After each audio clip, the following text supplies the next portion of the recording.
It's Julia Renee. And Kendall Aaliyah. Welcome back to the Know Your Power podcast. Hello loves, Kendall here. Prep brain is definitely prepping because I somehow misplaced the entire video format of today's episode, but the topic at hand felt too good not to post entirely, so please enjoy this audio-only version of today's episode. We will see you soon as normal. Hello. Hey. I'm alive this week, had my caffeine, feeling much better. I have mine and it matches my outfit, but Cute. Don't look if you're watching on the YouTube. I have my orange waist trainer on, the Julia Renee one. You need a pink version of that one. I do need a pink one. That would be cute. My back is hurting, but it helps keep me like upright. Yes. So I don't watch Love Island. Do you watch Love Island? Not anymore. Okay. I I've used never to be obsessed with it, not anymore. Those shows stress me out, but what I have seen is one of the contestants, every time it ever shows her sitting, standing, laying down, her posture is like so immaculate that like seeing it made me realize how bad my posture is. And I was like, oh, I got to lock in. Maybe I got to lock in. I got to lock in on the posture. On sitting. Maybe she's also just very aware that she's on camera. I have thought about that. Think about like when we're on camera and we're like, but I'm slouching on this podcast half the time. Y'all I don't even know what's going on under this because you can't say it. It's a secret. It's a secret. Today we're talking about how to effectively grow your glutes. I thought we had done this like multiple times, if anything. I don't think we ever have. I tried finding it. Did we do quads? We've done quads. We've done shoulders. I think we even did back. And I'm like, how did it take us so long to talk about how to effectively train your glutes? Sorry, guys. Yeah, I feel like this has been what Julia and I have been trying our hardest to master and figure out and grow. Mm-hmm. So why not share the knowledge with everyone else? I know, that's true. We've gone through some phases over this bodybuilding journey for sure. And I feel like I would say the past couple years was when I was like, oh, it's clicking more. Mm-hmm. It's clicking. You know, when you're just like, oh, I feel it now. Same thing with like training rear delts or something and you don't know like how to feel it. And then you're like, oh, okay, I got it. Okay, there it is. Something clicked. I feel like that just sometimes comes with like time of training too, where I feel like in the beginning, everything is kind of like, I'm just doing what this photo shows or what this video is showing me how to do. And then the more you do it, the more you practice, the more you like effectively feel. And then when you feel and have that mind to muscle connection, you can actually grow. So today we're going to go over all the basics. Okay. We're going to treat it like you don't even know what a glute is. That way, what is glute? Whatever phase you're in your glute growth journey, all of these apply. So first off, the 3 parts of the glute, because I feel like people, once you learn about like anatomy, you're like, oh, the glute, that's the butt cheeks, right? Yes. But there's actually 3 different... Well, you don't know how many, like I have all of my clients essentially are lifestyle clients. Yeah. And I'm like, oh, do you feel those in your glutes? And it's very much so, what's that? And I'm like, your butt. Do you feel that in your butt? Do you feel it in your butt? So getting deeper past that, there's 3 parts of the glute. There's the glute maximus, which is like the largest part, like which is your cheek. Butt cheeks. It is your butt cheeks. Yes. Main part of the butt cheek. This gives you overall shape and size, responsible for hip extension and power. So like typically if you do start engaging and working and training your glutes, I feel like this is the easiest part of the glute to feel because it's the largest. Mm-hmm. And then secondary is the glute medius. It sits more on the outer side of your hips. It's important for stability and it gives that like upper glute shelf. This is the one I was telling Julia right before we started filming. I have the hardest time feeling my glute medius. I try so hard to hit it the most often because I have a very easy time connecting with my maximus. Yeah. But medius is, I would say, even more important, especially in bodybuilding because it gives so much shape to that upper outer portion. Like in the wellness front pose, if you guys have ever seen what it looks like, if you're here listening, most likely you have. But when they're doing their front pose and you can see their glute from the front. Yeah, ain't that crazy? This is a lot of that area that's being worked to where you're in a front pose and it's kind of like shifting forward so that you can see it. Yep.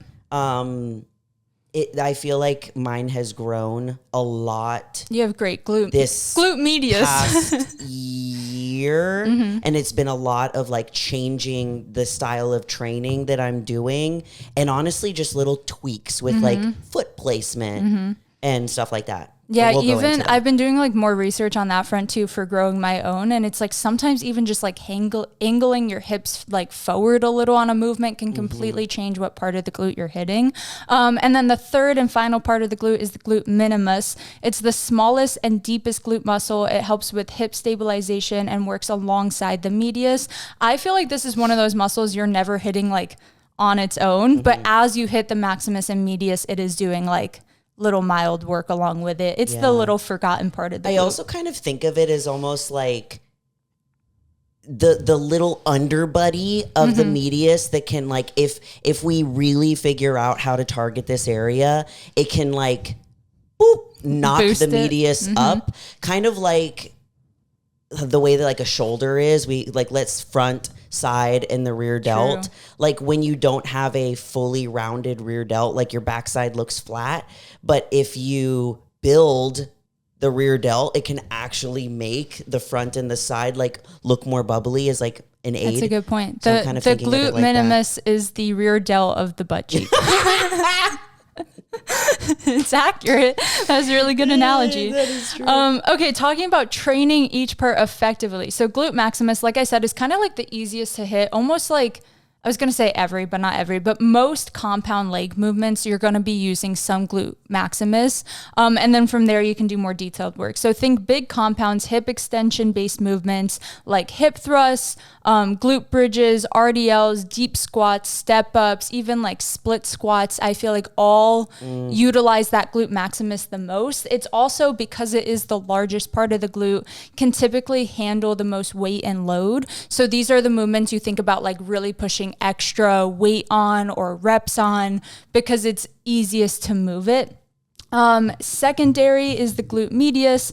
This is more like abduction and stability movements. So like those banded monster walks, lateral walks, like anything where you're pushing your knees kind of out in that abduction movement. Cable abductions, which I've been trying to add those a lot more in recently. Some other glute medius is curtsy lunges, which I used to do all the time.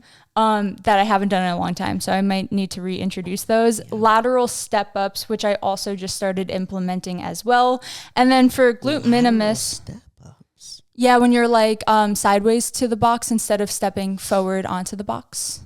I've never tried those. Really? I find them easier to connect with my glutes. When I step up, a lot of my hamstring Mine is like kicks in. just quad. That makes sense. It's just quad, and like I'll try. Like I do so much focus that I'm like about to poop myself, and then I'm like, take it. I'm like, they took over, so I'm gonna try that. I don't know how like step to the side. Step ups I thought they were never for me, speaking on anatomy, because I felt so much hamstring and quad. And I was like, I don't know how the girlies are doing step ups and growing their glutes. But once I tried lateral, and I do them like I don't know how to explain it. There's like a CrossFit area of my gym. So I have like a lot of pillars I can hold on to. So I hold on and I go as slow as possible. And they do piss me off because I hate tedious movements like that. Yeah. But I really feel it. Okay, lastly, glute minimus gets activated through single leg stabilizing focused work. So examples are like single leg RDLs, Bulgarian split squats. I was looking up examples, step downs, which I think are essentially the same as step ups, right? I mean, you can do, I've seen a lot of people, and I've tried it before, and I haven't done it in a long time, do step downs even on a assisted pull-up machine. Yes. Where, okay. I know what you're talking about. You bring your leg up and you actually use it where your feet are supposed to go, but you use it to like press the booty down. Got it. I don't know if that's what they're talking about, but I don't know any other way. I think so. Because when I was looking up like examples, because again, minimus is like the forgotten about little part of the glute. I was like, what are step downs? I mean, they and then labeled I thought it you properly. Minimus. Yeah. Little minimal, little minimized. Potential, minimized. Okay, talking about structuring workouts, I know we structure ours the same way, and I think most bodybuilders structure it this way, and powerlifters, honestly. I feel like everyone who has been training a long time gets this type of structure eventually, which is going from compound to accessory. So I always like to start my glute focus days with like heavy compound lifts, a lot of glute maximus, those like hip thrusts, those, I don't really squat that often now, but if I do, that's where it is. Just any sort of heavy compound in the beginning because your energy is the highest. So why not use the most muscle groups and most weight bearing exercises on the compounds, you know, especially with things like, even if it's like another upper body day or something, any of those compound movements, like it does take so much of all of you. Like you're bracing your core, you're using more of your full body. So you're going to be gassed. Like we have all done our heavy sets of 4 sets of hip thrusts and like, you're like, I'm tired.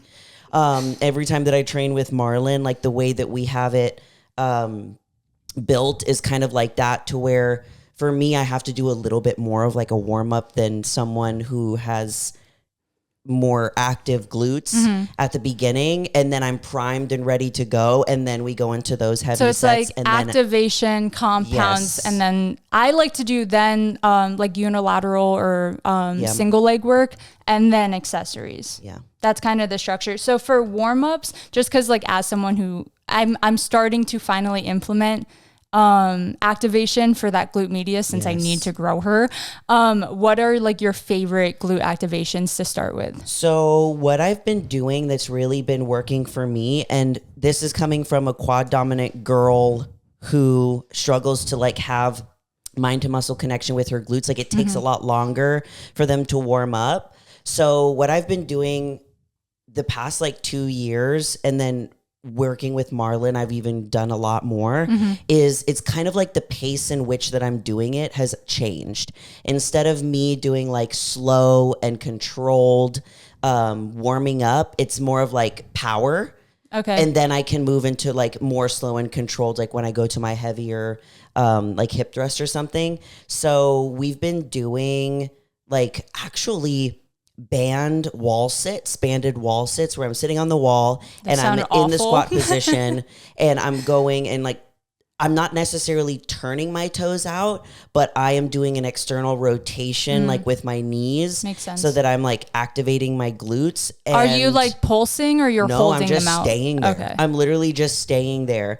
And then I do the monster walks or the lateral band walks. And those are also very quick paced, where I'm not letting my feet come together so that you lose the tension and the connection with your glute, and it's quicker. And he has me kind of doing it on the knife edge of my feet. Okay, makes sense. So I'm not just like putting my foot completely down. It's like I'm moving at the edge of my feet, I guess. That makes sense. And I'm like, I feel like those are my go-to for myself and for like clients of mine, is just any like lateral band walk is going to get that medius like firing. Because again, even though sometimes you need to activate your maximus, it's so much larger and easier to connect with versus that medius you really need to warm up. Where similarly, instead of, I used to do those lateral walks like maybe 5 to the right, 5 to the left, and take up like a lot of space and time.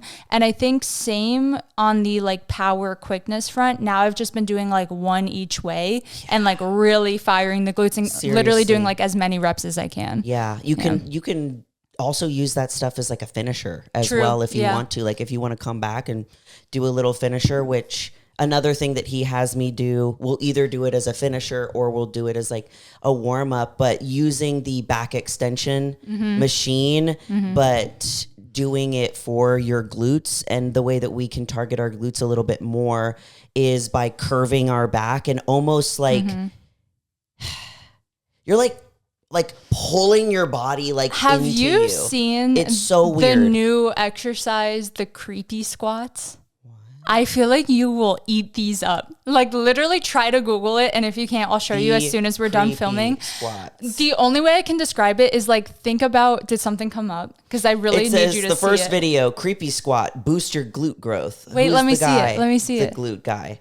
So I've seen people add them. So it's kind of like that similar like rounded back squeeze movement, but they're doing it on squats. Yeah, you're right. Think of like a really wide stance sumo squat, but you're holding a dumbbell in the middle of your hands. Your feet are wide, pointed out, But now think of doing a cat pose like in yoga. Like you're almost squeezing your glutes like forward and up at the same time. Okay, well, does the glute guy, Brett, agree and say that it's good? Finish the video. I don't know. See. I've seen a lot of people implement them. Cool. Okay. I added them to the list to put on our story. Yeah, we got I'm going to do those. I haven't tried them yet. I'm going to do those in a dark corner alone because they look insane. They like remind me of the Grinch though. And I know you've done those like Grinch voiceovers. So I could see you enjoying these just for the funny aspect of them. I would do it, but then I would do it like with a face. Yeah. Definitely. It's hard not to. You won't catch me in the middle of the gym doing those. Okay, we're trying these. This weekend is like we're just trying everything workout. I'm so down. Anyway, I know that was unrelated to what you were saying, but I just had to mention because that whole like rounded back squeeze. It makes sense though, because it's a combination of like a traditional sumo goblet, but with the added posture of the glute extension on like the back extension. So I would machine. imagine it helps target both that upper shelf and also that like tie-in area. Because if you think about like getting deep, maybe at the bottom of the movement, you're using a lot of like lower glute tie-in area. And then as you come up, more upper. I guess we'll find out. I'm like, let's go to the gym. Yeah, I might try these. Well, no, I trained legs yesterday. My next leg day, I'll try them, and then we'll try them this weekend. Okay, what was I even talking about? Oh, after glute activation goes into the heavy compounds. Probably the biggest ones for me recently have been hip thrusts again. I feel like sometimes I cycle out of those if they become a little too much on my little injured lower back. But recently they've been hitting. My back is hurting today. Potentially. Because also, like when picking a hip thrust machine, I know we have the luxury of having bodybuilding gyms out here, but I know a lot of people listening might only have like one or two options. You just need to find what works for you and your body type. My gym literally has 6 different hip thrusts, and I have bounced around between all of them and then found what do I feel the most, where I'm trying to feel it, and then I just beeline to that machine every time. If you don't have the luxury of having a ton of options, I would say just like barbell hip thrusts are safe because then you get to decide your foot placement and the angle and what weight you're using. That's true. I recommend those. I'm also a big fan of the Smith machine. Yes, but yes. The annoying thing about doing it on the Smith machine is that some of them don't go all the way down, and then your range of motion is so much smaller. But then if that's the case, you can also add a platform under your feet to lift you up a little bit more so that you actually have a little more space to have full range of motion. That's been me with RDLs recently, which going into like more moderate load or single leg work, it's what I do after my like very heavy compound. I like to do RDLs on the Smith machine, but same issue. Sometimes I can't get deep enough because my Smith machine is restricted. So I'll just find a platform to stand on to get a little more depth. Some other favorites of mine for like more moderate load are step ups, lunges, Bulgarian split squats. Those are usually not like what I start with. I like to start with something more compound focused and then move into like a more moderate or lightweight pump type of still technically a compound movement, but not as much. Yeah, like not as heavy. Not a heavy compound. In my head, I'm like, if I'm using dumbbells, it's not a compound movement. Yeah, I don't know why, but you are still using multiple parts of your leg, but it feels different. And then finishing with targeted accessory movements that are like more detailed and more for a burnout. So I have been loving, like I said before, kickbacks supersetted with like a lateral kickback on the cable abductions, frog pumps, which I don't personally do, but I know are a favorite. I do a lot. Okay, maybe I'll add them. I do a lot because they work for me, where like I kind of need to have a little bit more of a dramatic turnout. And like, I don't do all of them like that, but I can really feel it more in my upper glute. It's insane. And I'm like, I really like it. And you can use it like as a foot placement for your regular hip thrust if you want to and see how it feels. You can also do it as more like pump work after, or which is something I like to do after my hip thrusts that are like heavy, traditional. And then I'm like, put a little band, really huge froggy turnout, and put like just one dumbbell like on my hip and just pump it out. Yeah, kind of like a burnout superset style. Another example that's kind of like that movement, but upside down, are those, I don't know what they're probably called, but when people use the Smith machine for the, do you know what I'm talking about? When you lay on a bench and you put your feet on the Smith machine, the setup I can't do. I know. But when I've done them, I feel them. I need those. What are those called? I feel like I'm drawing a blank right now. Okay, well, we can name them. It could be like, we have creepy squats and then we have... Smith machine glute bumps? What does it look like? It looks like spiders. It does look like a spider. Like I'm a spider with my butt in the air. Hopefully you guys know what we're talking about. Yeah. Okay. Moving on from like specific exercises, are there any other in your like current rotation that you feel like you need to share? That we didn't cover? One of my game changers has actually, like, I don't really have a name for it, but Coach has been calling them glute tie-in RDLs. So on my program, that's what they are. I started doing these. I've been doing them a year and a half, I would say. And I love them so much. When he first introduced them to me, I could only do like 20 pounds. And that was with a preloaded easy bar. And mainly it was because I didn't have the flexibility to do it. So if you watch my YouTube channel, you see me do them like almost every leg day. But I use it more as either a finisher type of deal, or usually it's a superset with my heavy dumbbell RDLs. So maybe I'll do like 60s or 70s for a hard like 10 reps. And then I drop it to a lighter weight and do these glute tie-in RDLs. So for me, I'll raise myself on a platform so that I have a lot more of a range of motion. It's super easy to get a preloaded easy bar, start with a 20. And you know how with RDLs, you start like a little bit higher and you go down, but you don't go like down to your toes. With these, like you're going like down to your toes, past your toe. Yeah. So you'll start. I have seen you do these. Yeah. You start at your shins and you like creep down your shins. And then as you're getting towards your toes, you start flaring out over your toes while you're pushing your butt back. So the weight is flying forward, your butt is going back at the same time. Got it. And then at the bottom, you pause for a second, but only use your glutes to pull you back up and like... like you literally your we're doing glutes creepy back. Squats, creepy RDLs. And these are, we could call these, I would rename them Slurpees. Slurpee RDLs, the slurps, where you're literally like, you go out and then you slurp it back So in. you only ever coming back to shin level. Yes. You're never standing up. No. Okay. Yeah. I like those. It's crazy. And it's been a game changer for me. I can really, really feel it. And it's also helped a lot with my flexibility adding with yoga. And I love them so much. One of my favorite RDL glute focus cues that I gave Julia once when we trained like a month ago. I got this from Kelly Matthews, Queen of Glutes. Anything she says, I'm like, write that down, apply that, because her glutes are insane. And she knows how to train, and to train effectively and powerful. And she gave a cue, and I know this is going to sound funny, but that means it's going to stick with you, okay? When you're doing an RDL, if you have a hard time feeling it in your glutes, think about as you go down or as you push your butt back, think about spreading your butt cheeks apart.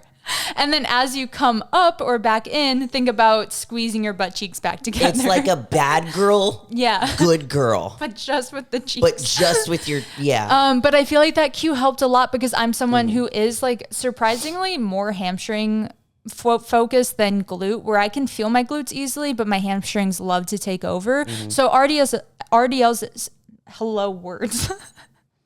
RDLs especially. I don't know why that was so hard for me. I wonder what you would think about the glute tie-in ones. So when I do RDLs, I do a similar version to what you're saying. I never come all the way up because then it's all hamstring for me. So either way, I try to stay in that lower like 3/4 of the movement. So I feel like the only difference is going even lower, even deeper, which we'll try them. We're going to hit all of these this ground. weekend. Yeah. It would just be like a leg day, like a fun leg day. Fun leg day. Try new of exercise like try leg day. all of the ridiculous I'm things. down.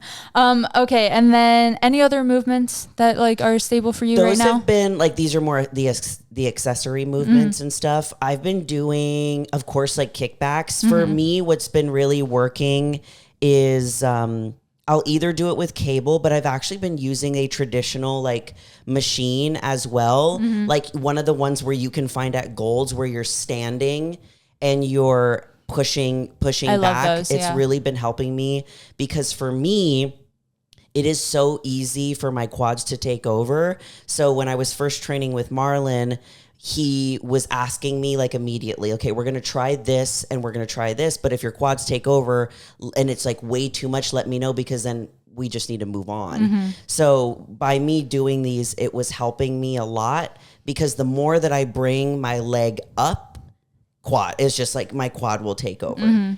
So I have to be very mindful of that. And these have been really helping me.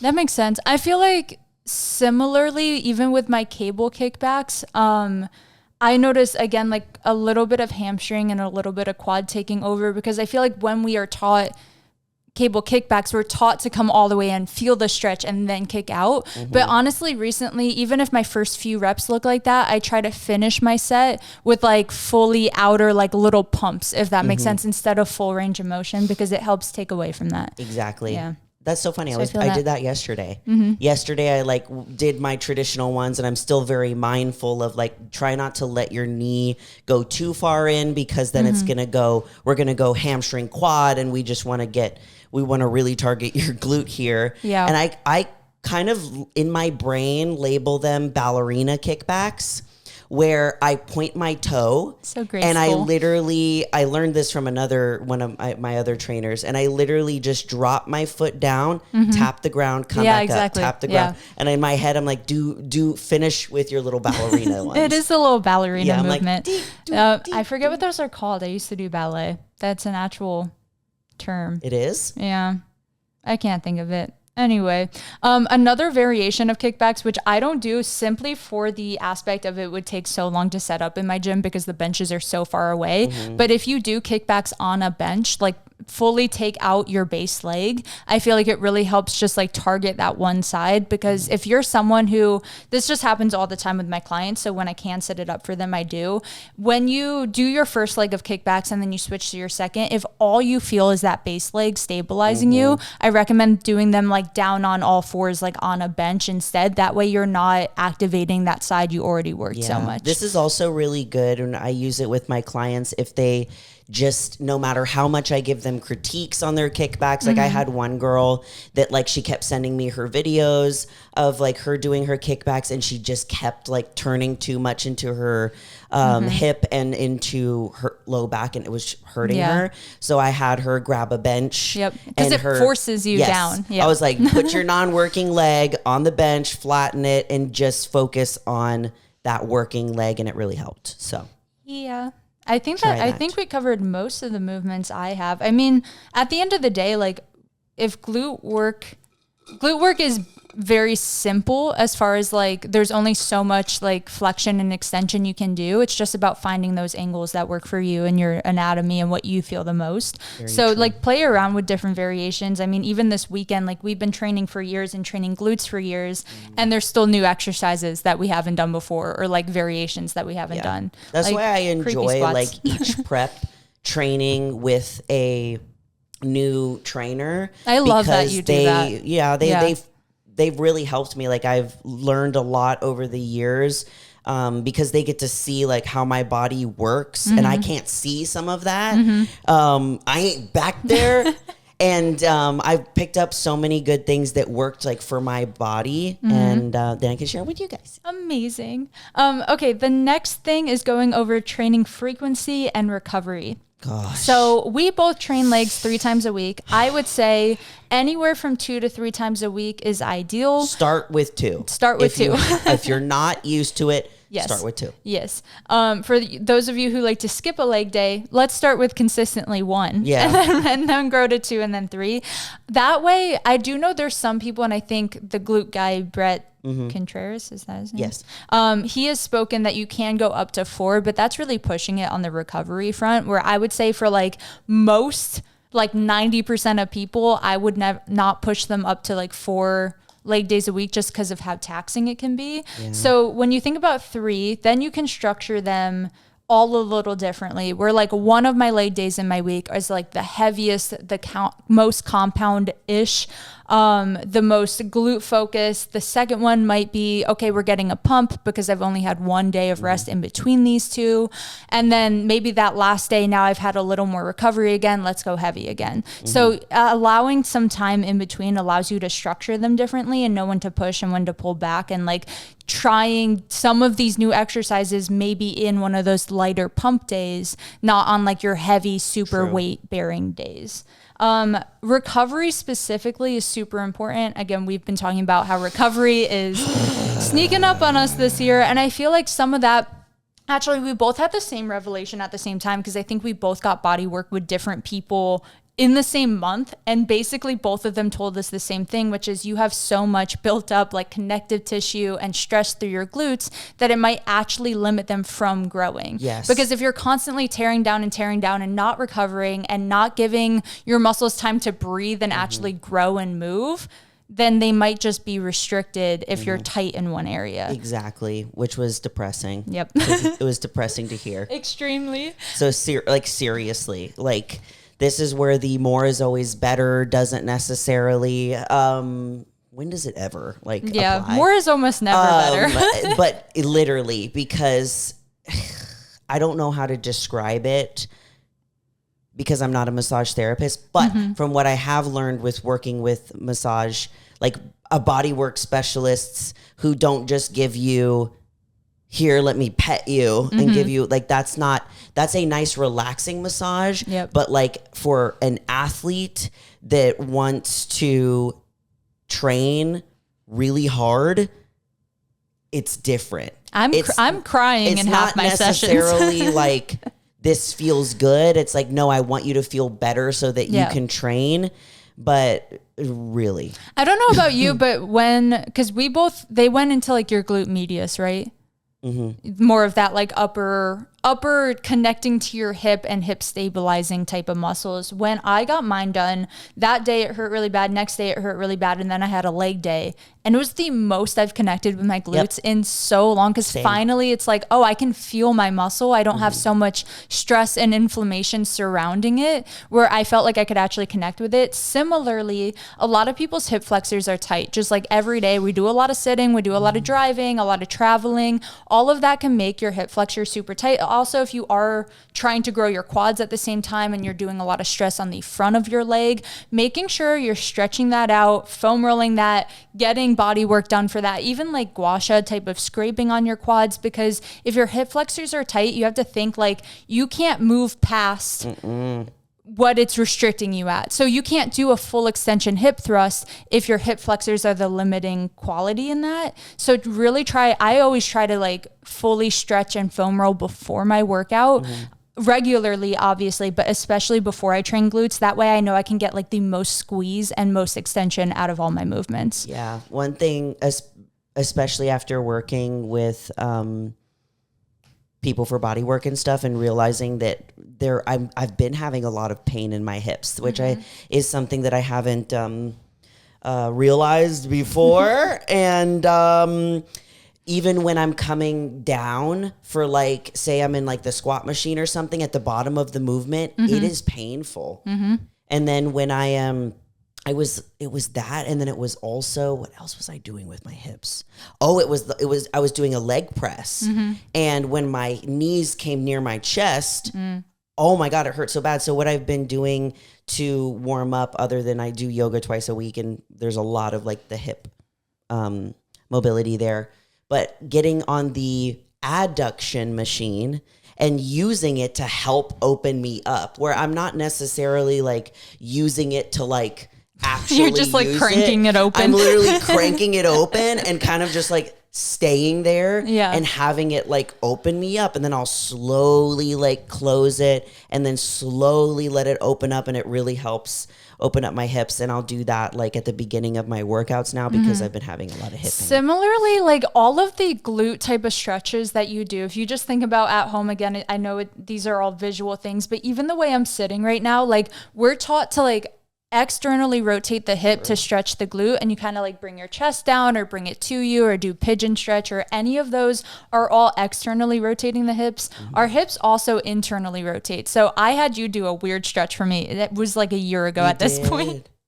Where I sometimes have to force my leg. I'm going to attempt to visualize. She was like, I need you to grab my leg. Yes. Because I'm like, oh, I stretch my glutes, I stretch my hips, but all of it is external rotation like that. So my internal rotation was so limited. So same, I was having pain all the time, and I was like feeling it really deep in my glute. And I was like, that's weird because I've been stretching my glutes, but I'm not stretching them the internal way. Because the glutes they're a huge muscle if you think about it. Like you have to stretch them at all angles because they lift our leg this way, they rotate it this way, they rotate it out, like they push back and squeeze that way. So we're never going like this. All. We're never like flaring. Catch me sitting. Like, we're talking about flaring our knee like out to the right. Yeah, which can be dangerous on your knee. Like so it hurts. Stretch properly. You have to be very, very careful.